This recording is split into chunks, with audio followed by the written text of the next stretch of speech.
भगवद गीता में काम, लस्ट को श्री कृष्ण स्वयं बहुत गहराई से परिभाषित करते हैं। उन्होंने इसे केवल शारीरिक वासना नहीं, बल्कि मन और इंद्रियों की विषयों के प्रति अतृप्त लालसा के रूप में बताया है, जो आत्मा के पतन का कारण है। भगवान श्री कृष्ण की वाणी में काम का स्वरूप और उसका विनाशकारी प्रभाव। हे अर्जुन, काम क्या है जानते हो? यह रजोगुण से उत्पन्न होने वाली अग्नि है जो कभी नहीं बुझती। यह वासना, यह तृष्णा, यह लोभ सब एक ही मूल वृक्ष की शाखाएं हैं। इसे पहचानो, यह तुम्हारा सबसे बड़ा शत्रु है। काम की परिभाषा। Lust defined. काम वह इच्छा है जो इंद्रियों को भोगों की ओर दौड़ाती है। जब मन बार बार विषयों का चिंतन करता है तो उसमें आसक्ति जन्म लेती है। यह आसक्ति ही धीरे धीरे काम बन जाती है, और जब वह पूरी नहीं होती तो वही काम क्रोध में बदल जाता है। काम के दोष, डिसएडवांटेजेस ऑफ लस्ट। अर्जुन, सुनो इसके परिणाम। 1. बुद्धि का नाश होता है। जब काम आता है तब विवेक चला जाता है। फिर तुम अच्छा बुरा नहीं समझ पाते, और जो विवेकहीन हो गया वह गिर ही जाता है। 2. क्रोध और भ्रम उत्पन्न होता है। काम से क्रोध, क्रोध से भ्रम, भ्रम से स्मृति का विनाश, और अंत में बुद्धि का पतन। 3. आत्मा की शक्ति क्षीण हो जाती है। जिसका जीवन केवल भोग की खोज में है वह कभी स्थिर नहीं रह सकता। आत्मा भीतर से अशांत हो जाती है। 4. नरक गति के द्वार खुलते हैं। काम, क्रोध और लोभ, ये 3 नरक के द्वार हैं। अध्याय 16 श्लोक 21। काम से रक्षा कैसे करें? हे अर्जुन, पहले इंद्रियों को वश में करो, मन को भक्ति में लगाओ, विषयों से हटाओ, और जब आत्मा मेरे स्मरण में लगती है तब काम की अग्नि बुझ जाती है। जो संयमी है, जो निस्संग है, वही मेरी शरण में आकर इस महाशत्रु को जीत सकता है। निष्कर्ष, कृष्णास कंक्लूजन। जो काम की अग्नि से भी भयानक है, क्योंकि यह भीतर जलाती है। इसे कोई बाहर से नहीं बुझा सकता। केवल आत्मसंयम, ज्ञान और मेरी भक्ति, यही है इसके उपचार। इस कर दें तभी तुम शांति पाओगे अर्जुन, और मोक्ष को प्राप्त करोगे। लस्ट क्या है? भगवद गीता में श्री कृष्ण ने काम, वासना, इच्छाओं की तीव्र लालसा को मानव पतन का मूल कारण बताया है। यह केवल शारीरिक वासना ही नहीं, बल्कि भौतिक इच्छाओं की वो भूख है जो कभी शांत नहीं होती। देवबार, महत्वपूर्ण श्लोक और उनके भावार्थ। अध्याय 3 श्लोक 37। श्री भगवान उवाच, काम एष क्रोध हेष रजोगुण समुद्भवा महाशनो महापापमा विद्यनमिह वैरिणम। भावार्थ, हे अर्जुन, यह काम वासना ही क्रोध का कारण है। यह रजोगुण से उत्पन्न होता है। यह बहुत ही भूखा, अतृप्त है और महान पापी है। यह तुम्हारा सबसे बड़ा शत्रु है। इघा अध्याय 2 श्लोक 62-63। ध्यायतो विषयान पुंसः संगस्तेषु प्रजायते संगात् संजायते कामः कामात् क्रोधो भिजायते क्रोधात् भवति सम्मोहः सम्मोहात् स्मृतिविभ्रमः स्मृतिभ्रंशात् बुद्धिनाशो बुद्धिनाशात् प्रणश्यति। भावार्थ, जब कोई व्यक्ति विषयों का चिंतन करता है तो उसमें आसक्ति उत्पन्न होती है। आसक्ति से काम उत्पन्न होता है, और काम से क्रोध, क्रोध से होता है भ्रम, भ्रम से स्मृति विवेक का नाश होता है।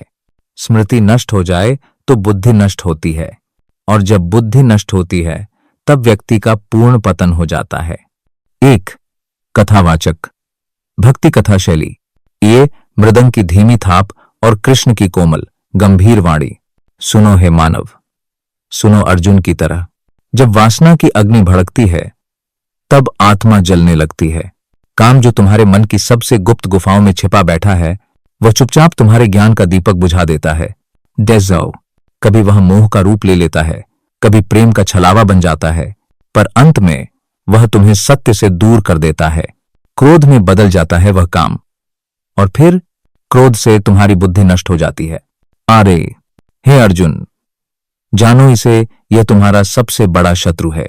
यह महाशत्रु तुम्हारे ज्ञान, तुम्हारे आत्मबल, तुम्हारी चेतना को निगल जाता है। इसीलिए कहता हूं, इसे आरंभ में ही जीत लो। डेजर्व, जो मन को वश में करता है वही सच्चा योद्धा है। जो इंद्रियों को नियंत्रित करता है वही सच्चा भक्त है।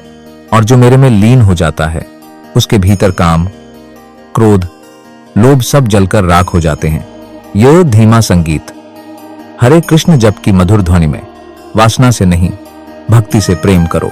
विषयों से नहीं, आत्मा से जुड़ो। और जब तुम अपने भीतर के कृष्ण को पहचान लोगे तब काम स्वयं तुम्हें छोड़ देगा। दो कविता शैली में। काम की आग। डेजर्व, काम की आग है धीमी धीमी पर भीतर ही भीतर जलती है। मन को भटकाकर मोह में, आत्मा को छलती है। जैसे पतंगा जलता है दीपक की लौ में, वैसे ही मनुष्य डूबता है वासना की होड़ में। डेजर्व, विचार बनते हैं आसक्ति, फिर बनती है चाह। उस चाह से उपजता है काम और फिर क्रोध की राह। क्रोध से भ्रम आता है, स्मृति हो जाती धुंधली, बुद्धि खो जाती है जब, तब आत्मा भी जाए मुरझा चली। डेजर्व, कृष्ण कहते हैं अर्जुन, इस शत्रु को पहचान, यह ज्ञान का विनाशक है, यह पाप का महान वितान। इसे जला दो संयम से, भक्ति की लौ जलाओ, वासना नहीं। प्रेम से अपने प्रभु को अपनाओ। आरे, जब मन मेरा नाम जपे, जब आत्मा मुझ में रम जाए, तब काम, क्रोध, लोभ की छाया भी पास न आए। हे अर्जुन, काम यह शुद्ध अग्नि के समान है। यह मनुष्य के भीतर छिपी वह वासना है जो उसकी आत्मा को अंधकार में ढकेल देती है। काम, क्रोध और लोभ ये तीनों नरक के द्वार हैं। ये आत्मा को पतन की ओर ले जाते हैं। भगवद गीता अध्याय 16 श्लोक 21। था ब्लड, जब मनुष्य विषयों का चिंतन करता है तो उनमें आसक्ति हो जाती है। आसक्ति से काम उत्पन्न होता है और काम से क्रोध। अध्याय 2 श्लोक 62। गंभीर और करुणा भरी आवाज। और जब यह क्रोध उत्पन्न होता है तब वह विवेक को नष्ट कर देता है। बुद्धि नष्ट होती है और तब आत्मा गिर जाती है। अर्जुन। 12 कृष्ण की चेतावनी और करुणा भरी सलाह के साथ। इसलिए हे भारत पुत्र, सबसे पहले इस काम को, इस महापापी को जीतो। यह तुम्हारे ज्ञान और आत्मा का शत्रु है। अध्याय 3 श्लोक 41। 12 जिसने काम और क्रोध को जीत लिया वही शांति को प्राप्त करता है, वही मुक्त होता है। काम का विनाशकारी प्रभाव, डिस्ट्रक्शन ड्यू टू लस्ट। क्रम, विनाश का प्रकार। विवरण, एक हार, बुद्धि का नाश, विवेक नष्ट हो जाता है। सही, गलत में फर्क मिट जाता है। दोषण, क्रोध की उत्पत्ति, जब काम पूरी नहीं होती तो गुस्सा आता है। 3 आर्ट, संबंधों का पतन, काम के कारण छल, धोखा और विश्वासघात बढ़ता है। 4 भ, आध्यात्मिक पतन, आत्मा विषयों में उलझकर भगवान से दूर हो जाती है। 5 डोर, नरकगामी होना। गीता में कहा गया है कि काम, क्रोध और लोभ ये 3 नरक के द्वार हैं।